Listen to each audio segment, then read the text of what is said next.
കേരള പോലീസിന് അഭിമാന നേട്ടത്തിന്റെ ദിവസമാണ്. കാരണം ഒരു 6 വർഷം മുൻപ് രജിസ്റ്റർ ചെയ്ത ഒരു മാൻ മിസ്സിംഗ് കേസാണ് അതിന്റെ വലിയ നിർണായകമായ വഴിത്തിരിവിലേക്ക് എത്തിയിരിക്കുന്നത്. അതിന്റെ ഈ അധ്വാനം കാണണമെങ്കിൽ ഇവിടേക്ക് നോക്കിയാൽ മതി. ഏകദേശം 45 മീറ്റർ വിസ്തൃതിയിൽ 4-5 മീറ്റർ താഴ്ചയിലാണ് വലിയ ഈ ചതുപ്പ് നിലം പോലീസ് കഴിഞ്ഞ 2 ഘട്ടങ്ങളിലായി 8 ദിവസം കൊണ്ട് പരിശോധിച്ച് ഇന്ന് ഈ മൃതദേഹ അവശിഷ്ടങ്ങൾ, അതായത് 53ഓളം അസ്ഥി ഭാഗങ്ങൾ കണ്ടെത്തിയിരിക്കുന്നത്. വലിയ ശ്രമകരമായ ജോലിയായിരുന്നു. എനിക്കൊപ്പം ഈ അന്വേഷണ ഉദ്യോഗസ്ഥനുണ്ട്. തുടക്കത്തിൽ വലിയ മഴയുണ്ടായിരുന്നു, വലിയ തടസ്സങ്ങളൊക്കെ ഉണ്ടായിരുന്നല്ലേ? അതെ, നിങ്ങൾ ആദ്യം മുതൽ റിപ്പോർട്ട് ചെയ്യാൻ വന്നതല്ലേ. നമ്മളന്ന് പെരുമഴയത്ത് നമ്മൾ സെർച്ച് നടത്തി, പിന്നെ കുറച്ച് നിർത്തിവെച്ചു. പിന്നെ ഇപ്പോൾ ഈ 2ാം ഘട്ടം നമ്മൾ വെയിൽ നന്നായിട്ട് വന്നതിന് ശേഷമാണ് നമ്മൾ ഈ തെരച്ചിൽ നല്ല രീതിയിൽ ആരംഭിച്ചത്. അതിനിടയ്ക്ക് നമ്മുടെ ഈ തെരച്ചിലിന് ഉപയോഗിച്ച ഹിറ്റാച്ചി 2 വട്ടം ഈ ടെറൈനിലേക്ക് തന്നെ താന്നുപോയി. അങ്ങനെ കുറേ ഇതുണ്ടായി. എന്നാലും പിന്നെ നമുക്ക് ഈ നാഷണൽ ഹൈവേയുടെ ആയിട്ട് ബന്ധപ്പെട്ടുള്ള ഈ KMC കൺസ്ട്രക്ഷനും മിഡ്ലാൻഡും അതിൻ്റെ കോൺട്രാക്ടർ മനോജ്, ഒരു എഞ്ചിനീയർ കാർത്തിക് ഉണ്ട്, പിന്നെ ഈ അസീസും സിദ്ദിഖും, ആ തെരച്ചിൽ സംഘം, കടാവറിക് ഡോഗ്സ്, ഫയർഫോഴ്സ് ഒക്കെ എല്ലാവരും നമ്മളെ ഈ കാര്യത്തിൽ സഹായിച്ചു. പ്രതികൾ നടത്തിയ ഒരു കൺഫഷന്റെ പുറത്താണല്ലോ നമ്മളിവിടെ പരിശോധന നടത്തിയത്. അപ്പം ഏതെങ്കിലും ഘട്ടത്തിൽ ഇവർ നുണ പറയുന്നതാണോ അങ്ങനെ സംശയം തോന്നി? കാരണം ഇത്രയും വലിയൊരു ചതുപ്പ് നിലം നമുക്കിട്ട് പണി തരുന്നതാണോ എന്നൊരു സംശയം തോന്നിപ്പോയിരുന്നോ?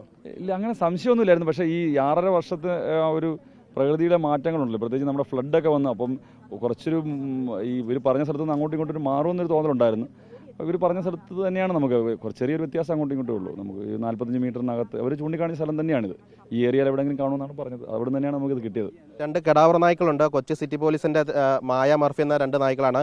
കഴിഞ്ഞ കുറേ ദിവസങ്ങൾ ഈ നായ്ക്കളും ഈ തെരച്ചിലിന് ഇവിടെ ഉണ്ടായിരുന്നു. വയനാട് ഉരുൾപൊട്ടലൊക്കെ തന്നെ നമ്മൾ കണ്ട നായ്ക്കളാണ്. വലിയൊരു സേവനം നിങ്ങൾക്കും കൊടുക്കാൻ പറ്റിയല്ലേ? അതായത് ശരിക്കും പറഞ്ഞാൽ നമ്മൾ സാധാരണ ഈ മണ്ണടിച്ചിലും അങ്ങനെയുള്ള കാര്യങ്ങളാണ് നമ്മൾ കൂടുതലായിട്ട് ഉപയോഗിക്കുന്നത്. പക്ഷേ ഇവിടെ ഇത് ഡിഫറൻ്റ് ആയിട്ടുള്ളൊരു ടെറൈനാണ്.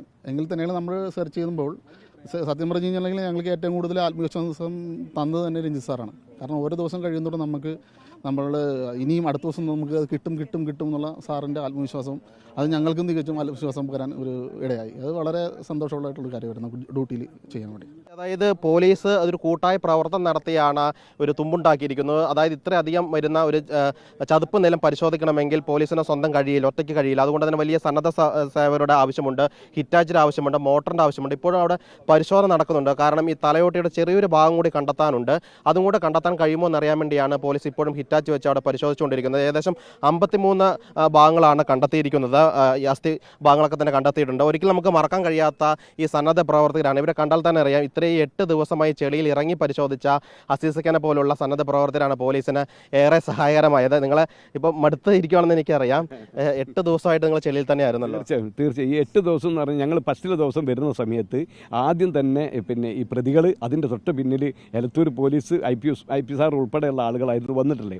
അങ്ങനെ ഈ പ്രതികൾ ചൂണ്ടിക്കാണിച്ചിരുന്ന സ്ഥലം ഈ ഭാഗത്താണ്. അവിടെ ഞങ്ങൾ 7 ദിവസവും ചർച്ച ചെയ്തത് ഈ ഭാഗം മാത്രമാണ്.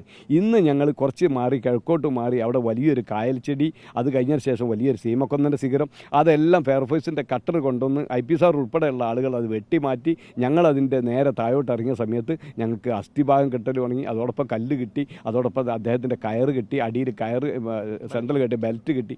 എന്താണെങ്കിലും ഈ ഇത്രയും കഴുത്തറ്റം മുങ്ങിയിട്ട് ഈ ചളികൾ ഞങ്ങൾ വെറുതെ ഒരു ഫോർമാലിറ്റിക്ക് പറയില്ല, നിങ്ങൾക്ക് എല്ലാവർക്കും നോക്കിയാൽ കാണാം. ഇത്രയും ചളിയിൽ നിന്ന് ഈ അസ്ഥികൾ മുഴുവൻ പെറുക്കിയെടുക്കാൻ സാധിച്ചിട്ടുണ്ട്. വലിയൊരു ദൈവാധീനത്തിൻ്റെ ഒരു ശക്തി തന്നെയാണ്.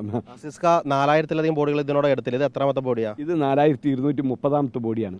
ഇത്ര ഈ 4000-ലധികം ബോഡികൾ ഇതുപോലെ ഒരു പ്രശ്നമുള്ള സ്ഥലത്ത് പോയിട്ടുണ്ടോ എന്ന് ചോദിച്ചാൽ ഒരു ഡ്രൈവറൊക്കെ ഒന്ന് കൊക്കയിലിട്ടപ്പോൾ 500 അടി താഴ്ചയെന്ന് വയനാട്ടിൽ നിന്ന്, അതായത് രാത്രിയാണ് ആ ബോഡി എടുക്കുന്നത്. അതുണ്ടെങ്കിലും പക്ഷേ അതൊരു 1 മണിക്കൂർ 2 മണിക്കൂർ കൊണ്ടാണ് കാര്യങ്ങൾ കഴിഞ്ഞത്. ഇതല്ല, 8 ദിവസമായി ഞങ്ങൾ അതും ചളിയിൽ അതും ചളി എന്ന് പറഞ്ഞാൽ ആടച്ചളി മാത്രമല്ല, കുപ്പിക്കഷ്ണം, സിറിഞ്ച്, പിന്നെ അതോടൊപ്പം ഇരുമ്പിൻ്റെ പട്ട, അതോടൊപ്പം വൈൻഡിങ് വയർ, ആണി, ഒരു 10-250ഓളം മരത്തിൻ്റെ കഷ്ണങ്ങൾ, ഇതെല്ലാം മാറ്റിയിട്ടാണ് ഞങ്ങൾക്ക് ഈ ബോഡിയുടെ അസ്ഥികൾ പെറുക്കി പുറത്തേക്ക് കൊണ്ടുവരാൻ വേണ്ടി സാധിച്ചിട്ടുള്ളത്. ഇത് ഒരേ സ്ഥലത്തു നിന്നാണ് എല്ലാ അസ്ഥിയും കിട്ടിയത്? അസ്ഥികളൊക്കെ കിട്ടിയത് ഒരേ സ്ഥലത്തു നിന്നാണ്. ഷൂ പിന്നെ കുറച്ച് മാറിയിട്ട് ഈ ഭാഗത്ത് നിന്നാണ് കിട്ടിയത്. ഏതാണ്ട് 42 മീറ്റർ ഇപ്പുറത്തു നിന്നാണ് ഷൂ കിട്ടിയിട്ടുള്ളത്.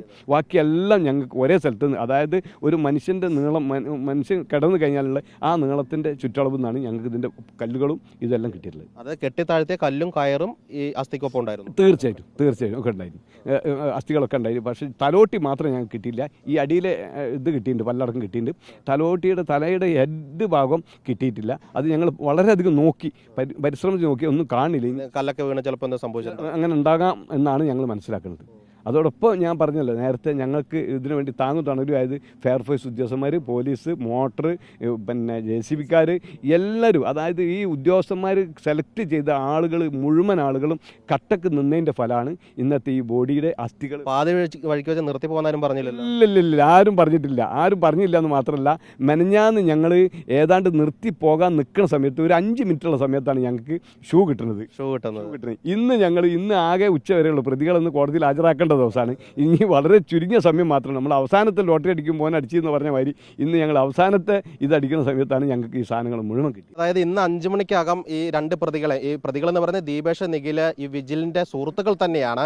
ആ പ്രതികൾ ഇന്ന് 5 മണിക്കകം കോടതിയിൽ തിരികെ ഏൽപ്പിക്കേണ്ടതാണ്. ഈ അവസാന മണിക്കൂറുകളിലാണ് ഈ വിജിലിന്റെ ഈ അസ്ഥിഭാഗങ്ങൾ പോലീസിന് കണ്ടെത്താൻ സാധിച്ചിരിക്കുന്നത്. ഏതായാലും നിർണായകമായി കണ്ടെത്തലാണ്. ഈ കേസിൽ 2ാം പ്രതി രഞ്ജിത്ത് എന്ന് പറയുന്ന ഒരു പ്രതിയുണ്ട്. അതിപ്പോഴും ഒളിവിൽ കഴിയുകയാണ്. പ്രതിക്ക് വേണ്ടി പോലീസ് അന്വേഷണം നടത്തുകയാണ്. 2019 മാർച്ച് മാസം 24-ാം തീയതിയാണ് വിജിലും 3 സുഹൃത്തുക്കളും ഈ സ്ഥലത്ത് വരുന്നത്, ലഹരി ഉപയോഗിക്കുന്നത്. ലഹരി ഉപയോഗിച്ച ശേഷം ഈ 4 പേരും മയങ്ങിപ്പോയി, ഇവിടെ കിടന്ന് മയങ്ങിപ്പോയി.